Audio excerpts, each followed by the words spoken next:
Bonjour à toutes et à tous. L'Arpège a 15 ans.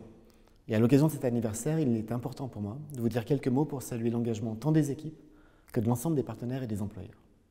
Les chiffres témoignent de votre dynamisme. Ce sont 22 000 jeunes accompagnés, 150 employeurs mobilisés et 6 000 collaborateurs impliqués autour d'un slogan qui dit l'essentiel, des rencontres qui font grandir les talents. Le regard des employeurs sur le handicap change et il faut s'en féliciter, mais il reste encore beaucoup d'appréhension. Et finalement, quoi de mieux que de telles rencontres pour faire tomber les a priori. La Semaine européenne pour l'emploi des personnes handicapées, à compter du 20 novembre, sera bien sûr une nouvelle occasion de rappeler qu'il existe une diversité de situations de handicap et qu'aucun emploi n'est donc incompatible par principe avec le handicap. Les personnes aussi doivent en être convaincues. Certaines s'autocensurent, parfois du fait de leur handicap. Et c'est pour cette raison que le travail que vous menez, que l'Arpège mène, pour accompagner les jeunes en situation de handicap dès la classe de 3e, est tout à fait primordial. Je dis souvent qu'un demandeur d'emploi handicapé est d'abord un demandeur d'emploi, avant d'être une personne handicapée.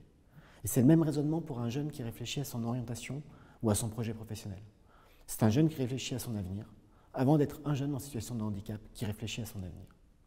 Il faut éviter de ramener sans cesse les personnes à leur situation de handicap. Il faut donc des démarches simplifiées. Il y a 2 nouvelles mesures dans le projet de loi pour le plein emploi qui a été adopté récemment au Parlement et qui vont dans ce sens. Il a d'abord été décidé que les jeunes dès 15 ans et jusqu'à 20 ans, quand ils sont déjà identifiés par les MDPH, car bénéficiaires d'un plan personnalisé de scolarité par exemple, n'aient plus de dossier de RQTH à faire. Ils bénéficieront automatiquement de cette reconnaissance qui leur permet l'accès à des dispositifs, à des aides sur le champ de l'emploi et de la formation. Et puis deuxième exemple, nous allons créer un sac à dos numérique des aménagements. Et ce sac à dos permettra à la personne, et aux jeunes notamment, de retrouver en un seul clic sur un espace numérique dédié tous les aménagements dont la personne a bénéficié, parfois même depuis sa scolarité. Et ainsi, ce jeune, cette personne, n'aura plus à rappeler ses besoins quand il entre en apprentissage, à l'université, ou encore quand il trouve un emploi. Ainsi, avec ce projet de loi, nous allons placer sous la responsabilité du service public de l'emploi, demain France Travail, l'accompagnement de toutes les personnes en situation de handicap et qui recherchent un emploi. Il y a des profils, et je pense notamment aux jeunes qui sortent de lycées professionnels ou de classe Ulysse, qui parfois peuvent être orientés un peu trop systématiquement vers des structures médico-sociales.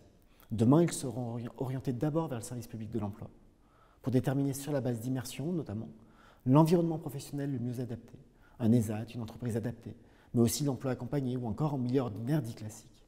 C'est donc la fin des parcours professionnels tout tracés, décidés sur la base d'un dossier que plus personne n'actualisait.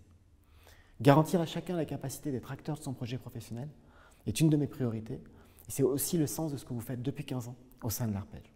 C'est pour cela que je tenais à vous en remercier très sincèrement, et aussi à vous assurer de mon soutien pour poursuivre vos missions pendant au moins les 15 prochaines années.